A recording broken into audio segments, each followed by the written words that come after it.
যে dyeing declaration তিনি দিয়েছিলেন সেই ডাইং ডিক্লারেশনের মধ্যে ছিল 4 জন মহিলার কথা, তাহলে আর একজন মহিলা পাওয়া গেল, বাকি 3 জন পুরুষ হয়ে গেল কি করে? নুসরাত কি করে তার এখানে আগুন লাগালো আর কেউই শুনলো না, একমাত্র শুধুমাত্র আশেপাশের লোক কেউই জানলো না, কেউ শব্দ পেল না, একা একা আগুন লেগে গেল। এই পার্টটুকুর রহস্য এখানে থেকেই গেল।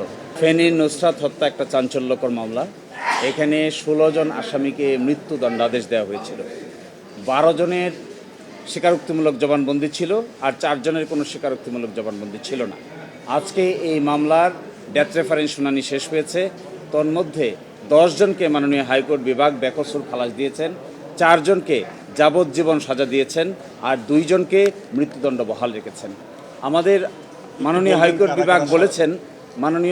বিভাগ এটি বলেছেন যে বিচারিক আদালত এইভাবে নির্বিচারে ফাঁসি দিতে গিয়ে যেভাবে প্রতিটা পরিবারের উপর একটা ডিভাস্টেটিং এফেক্ট নেমে এসেছে, এই জন্য তার বিচারিক ক্ষমতা কেড়ে নেওয়ার জন্য নির্দেশ দিয়েছেন এবং তাকে আইন মন্ত্রণালয়ে সংযুক্ত করতে বলেছেন।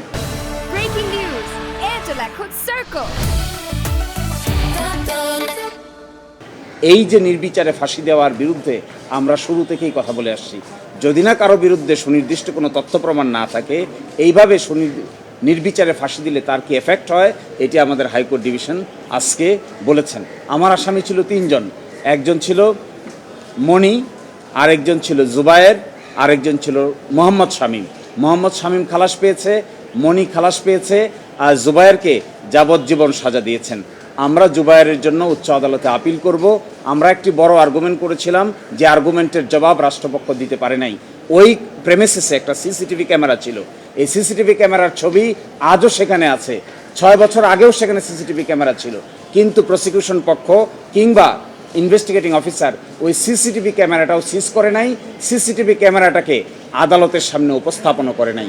একটা প্রেমিসেসে যদি সিসিটিভি ক্যামেরা থাকে, এর ফুটেজটা যদি আদালতের সামনে আসতো, সুনির্দিষ্টভাবে বোঝা যেত কে কাকে কোথায় কি করেছে, কিভাবে কে কাকে মেরেছে কিংবা মারে নাই। কিন্তু একটা রহস্য থেকে গেল যে 4টা 3 তলার উপরে যে সাইক্লো সেন্টারের উপরে এই নুসরাত কি করে তার এখানে আগুন লাগালো আর কেউই শুনলো না, একমাত্র শুধুমাত্র আশেপাশের লোক কেউই জানলো না, কেউ শব্দ পেল না, একা একা আগুন লেগে গেল। এই পার্টটুকুর রহস্য এখানে থেকেই গেল। ফলে আমরা এর বিরুদ্ধে আপিল করব। আমরা এক্সপেক্ট করি মাননীয় আপিল বিভাগে গিয়ে এই রহস্যের উন্মোচন হবে। এবং আরেকটি জিনিস আমি আদালতে দরখাস্ত করেছিলাম যে নুসরাত একটি ডাইং ডিক্লারেশন দিয়েছে, এই ডাইং ডিক্লারেশনে একটা অডিও এবং ভিডিও আছে। আমরা দরখাস্ত দিয়েছিলাম যে হাইকোর্ট বিভাগে এই অডিও ভিডিওটি শোনানো হোক। এই ভিডিওটি আমরা দেখি এখানে প্রজেক্টরে আসলে তিনি কি বলেছেন আর কি বলেন নাই।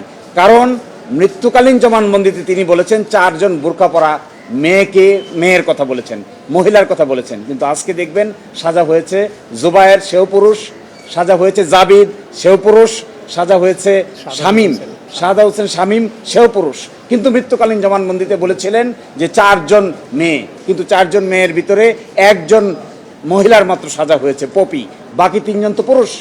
সুতরাং যে ডাইং ডিক্লারেশন তিনি দিয়েছিলেন সেই ডাইং ডিক্লারেশনের মধ্যে ছিল 4 জন মহিলার কথা, তাহলে আর একজন মহিলা পাওয়া গেল, বাকি 3 জন পুরুষ হয়ে গেল কি করে? এই রহস্য আমরা আশা করি আপিল বিভাগে উন্মোচিত হবে। সিসিটিভি ক্যামেরার ফুটেজ যদি আদালতে আনা হতো, আমাদের ধারণা এই মামলার বেসিক গ্রাউন্ড এবং argument could have been different. আমরা আশা করি আমার যে আসামি আরেকজন আছেন জুবায়ের, সাইফুর রহমান জুবায়ের, তার জন্য আমরা আপিল আদালতে গিয়ে বাকি ন্যায় বিচার পাবো।